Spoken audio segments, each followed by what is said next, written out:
یہ بہت پرانا واقعہ ہے۔ یمن کا حکمران ابرہا نے ایک بہت بڑا گرجا گھر بنوایا تاکہ لوگ وہاں عبادت کریں اور مکہ جانے کی بجائے اس کے پاس آئیں۔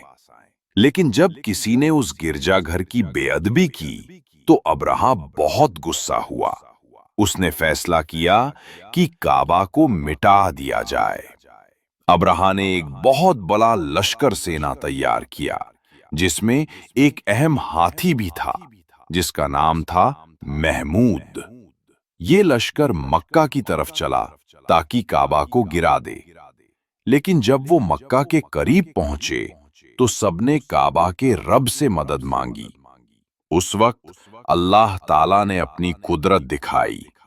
آسمان سے پنچھیوں کا جھنڈ بھیجا گیا جن کے پنجوں اور چوچوں میں چھوٹے چھوٹے پتھر تھے۔ ان پتھروں نے ابرہا کی پوری سینا کو مٹا دیا اور وہ سب بھوسے کی طرح ہو گئے، جیسے کسی نے انہیں پیس ڈالا ہو۔ یہی تھا سورہ الفیل کا پیغام کہ جو بھی اللہ کے گھر یا اس کے دین کو نقصان پہنچانا چاہے اس کا انجام تباہی ہی ہوتا ہے۔ اللہ ہر چیز پر قادر ہے۔